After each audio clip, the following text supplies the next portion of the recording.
Well, I hope so, is the answer to that one. I think it was a really good win. I thought the lads were fabulous all the way through it. We stuck to his game plan, which is, again, not rocky science. Big first innings runs, put the opposition under pressure with the ball, which is what we did. And it paid off. And I thought Joe's captaincy was excellent as well. And his batting, 684 runs in 3 test matches is Bradman-esque, quite frankly, isn't it? How would you sum it up? And can this incredible scoring by Joe continue? Well, I hope so. And I'm sure he does as well. But he's worked extremely hard to get into the form he is. Obviously, he's spoken to you about that already. But when he's getting runs and putting big runs like that on, obviously it helps us immensely. Obviously gives a lot of confidence to the team as well. Gives him a lot of confidence. And obviously gives us that big first innings total to play with. And what he's done is been phenomenal, really. And a word on Jimmy and that double wicket maiden. Was that one of the great overs by an English Test bowler in recent memory? And is he playing in the second Test match? I'll answer the first bit first, if you don't mind. Yes, he blew the game open for us there, and it's quite remarkable to watch that. For anybody watching at home, aspiring young fast bowlers, you see an over like that, and it is inspirational. He came on and to hit his straps straight away with that swing and be so accurate. It just shows what class act he is, really. And he went a long way to helping us win that game. So for the second one you'll have to wait and see. It's going to be hard to leave him out, though, isn't it? It is. He's a class act, but we've got, obviously Brodie didn't play in the last game. We've got many bowlers here, but we could play at any given point. But he's a class act. Obviously, Joss Butler now going home. How much is that going to weaken the team? And what about Ben Foakes possibly coming back to Test cricket 2 years after his last match? How's he looking? Ben's looking good. Again, he's been training hard, and obviously having this opportunity that's coming his way, it gave him a great focus as well over the last couple of weeks, sort of building up to this. I don't see it as weakening. I see it as an opportunity for people to come in and show us what they can do as well, because last time he was in the subcontinent, he was very successful. So I'm looking forward to watching him come in, and looking forward to watching him play. And Chris, just finally from me, this Test match is going to have 15,000 fans behind, coming into the ground, not behind closed doors. What do you think fans will do for the dynamic of the match and the series? And any concerns about, the bubble aspect of this, social distancing and that kind of stuff?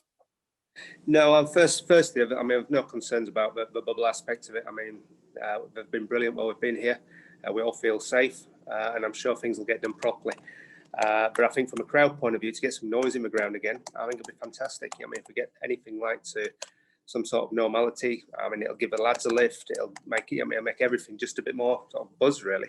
And I think it'll be great. Great stuff. Thanks, Chris. No problem. Tim, next, please. Hi there, Chris.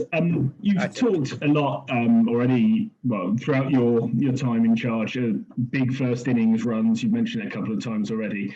So from that point of view, was this Test the perfect result for you, the perfect performance? It was. It's to put the amount of runs on the board we did as well. The whole batting unit will take confidence from that.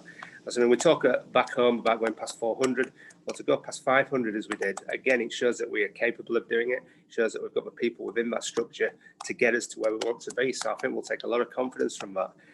But equally, we respect that we know India's going to come back hard at us, and we've got to work very hard to try and make it happen again. It's been mentioned sort of as a game plan for India, but also something that will work well, or should work well, in Australia. Do you have that sort of at the back of your mind as well? We try to formulate a game plan that will work wherever we go in the world. So nothing's really changed from the first time that we rolled the game plan out in New Zealand to where we are now. We've just worked on it to get where we are. And I think big first innings runs in any country is always a must-have, really. But then again, equally we've got to have a bowling attack and the disciplines within the attack to then put the pressure on them and make use of those big first innings runs. So, the game plan is an ever-evolving thing for us. It's something that we work hard on, and something that we're working hard to try and perfect. You mentioned Joe Root earlier. You've obviously known him a long time. Have you seen anything that he's done differently over the last few months? You said about how hard he's worked, but presumably he was working very hard last year as well. Is there anything specific that you've noticed differently that he's done that is giving these results? I think, if you look at his footwork against the spin ball, has been excellent. And I think if you look at, again, we've sort of talked about with Jimmy, but any young aspiring England cricketer at home, a batsman that wants to look how to play spin, he's given us a few masterclasses over the last month in how to do that. So I think the way that he's moved his feet, the way he's been positive, the way he's swept, has just been, again, excellent, and hence the results have followed. Just finally for me, we mentioned the fans as well. Have any players expressed any concerns or anything, or were they consulted about fans coming into the ground?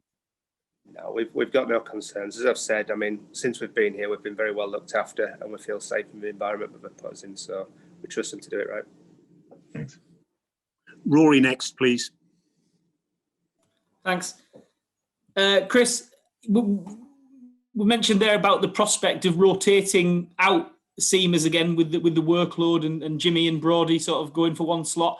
I just wondered, with your spinners, does the same consideration come into play with the games packed in so tightly, the workload, the heat? I just wonder if you're looking to keep those two guys going, or whether you look at someone like Moeen and think that's a pretty handy option with 180 wickets to sort of come in and pick up things.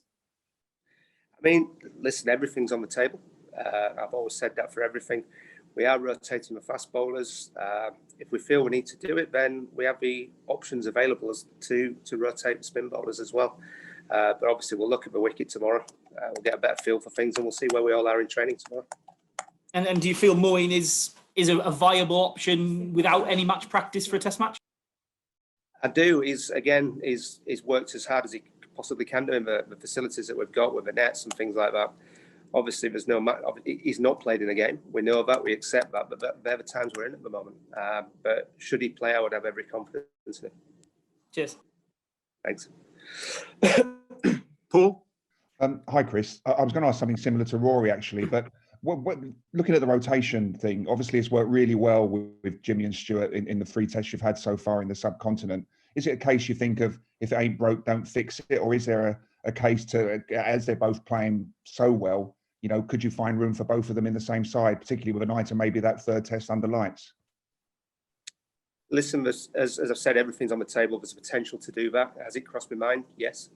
They are both of them class acts. But like you say, things are working at the moment.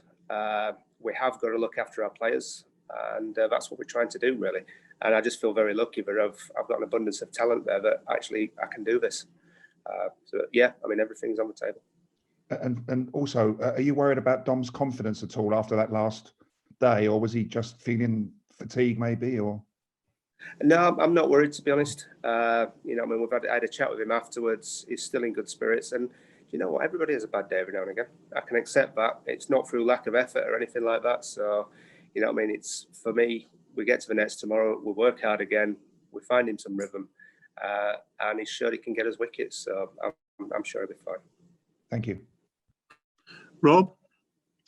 Hi, Chris. Congrats on the win. You mentioned Joe's captaincy there. I just wondered how you have worked with Joe and how you have supported him over the last 18 months, and particularly whether you're doing anything different to support him than maybe was happening under Trevor. You're probably better off asking Joe this question, to be honest. As I said before, I just try and take away any sort of worries that he may have in and around training. I take responsibility on to make sure that when it comes to training, listen, you just concentrate on your batting, enjoy yourself. And then obviously during game day, it gets handed back over to Joe. But I think it's just, our relationship has obviously grown over the last sort of year and a bit, really, since I've been working closely with him. And there's trust there. And, we know that we're working hard for each other. Great, thanks. Chris? Hi, Chris. Jimmy told us yesterday that he's feeling the fittest he's ever felt and in the best form of his life. I just wondered, is there any reason why he can't go on and play into his 40s? No, well, listen, that's Jimmy's choice. He is in the best shape of his life. And as I've said to him, it hasn't gone unnoticed that. He's worked extremely hard on his fitness, and he is in great shape and he's bowling beautifully. So I think the rest of it really, as long as he's fit and he's strong and he's healthy and he wants to play, then he throws his hat in the ring, doesn't he? And has he done anything specific differently in the last couple of years on his fitness and his diet and his preparation to help him? Yeah, well, we've got a very good backroom staff. Science and medical team, but work really hard with all the players behind the scenes. From the S&C to the nutritionist to the physios, everything. We have got. I feel very lucky to have the staff I have working in that department, and they've made big strides with all the players, and Jimmy being one of them, really. And he is a shining light there. He's, as I say, he's in the best form of his life, from a physical point of view. And that's reflecting in his bowling as well. But like I say, I do feel very lucky we've got an excellent team that can help the players. Thanks. John Etheridge, please. I was going to ask you about the sort of physical fitness side and the preparation. Jimmy talked about Joe Root batting hours on end. I wonder how important that side of the game is and how much it has developed and advanced since you played 20 odd years ago. Yeah, he's advanced a lot since I was playing. And so it should really. Every other sport is getting more professional. There's no reason cricket should be any different, really. And the players are expected to be fit. They are expected to be in shape.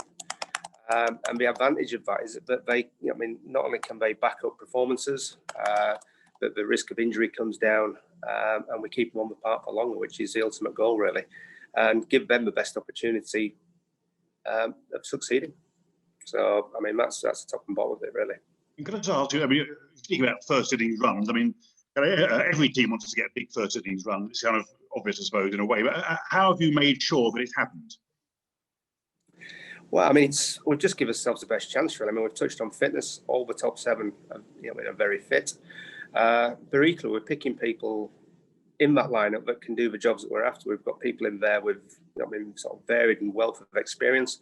We've got people that play different. We've got people that love just about time.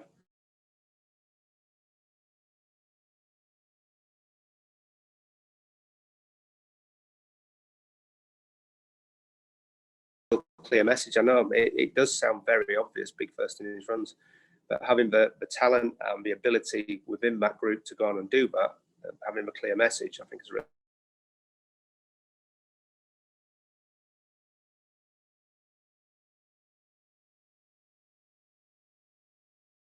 Froze a minute ago as well. Yeah. There we are, back again. Back. Mike Walters. Hi, Spoons. Are you by nature, congratulations on the fine win, are you by nature reluctant to change a winning team? And do you think the public will see the bigger picture if you do change a winning team and the result's not the same? I would hope so, but I'm not reluctant to change a winning team, no. If it's the best thing to do for the players and it's the best thing to do for the team and the longevity of it, you run the risk of obviously the result being different. You could play the same team and the result be different, because we know India are going to come back hard. We know they're a very good team. We've got the utmost respect for that within our camp. And we know that we've got to prep well again, and we're going to have a fight in his hands come the next test match. But no, I'm not reluctant to change it if I think it's the best thing to do for us over a long period. Thank you. No worries. George? Good day, Chris. Hi, George. I wanted to ask about Dom as well. Obviously he's contributed runs and wickets, but it looked quite yippy what happened yesterday. I just wondered whether that was a concern and whether whether we understand what's going on there with him. I think he just had a bad day, really, which can happen to anybody. Top and bottom of that one is that we'll get him the nets tomorrow. We'll get bowling again, and I'm sure he'll get straight back on the bike. So I'm not concerned at this moment in time. No. You didn't think it was the yips or anything? No, absolutely not. No. Okay, thank you. All right, no worries. And last of all, Nick Holt, please. Hi, Chris. How important is reverse swing going to be for the rest of the series? Do you think was that a one-off, or was that sent a message, that spell yesterday from Jimmy?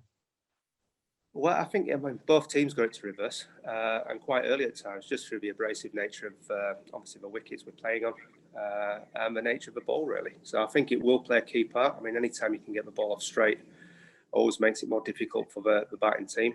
And obviously Jimmy, being as accurate as he is and as skillful as he is, made the best use of the ball when it was reverse swinging. So I think, it's going to be a key component for the seamers. Thanks. Cheers.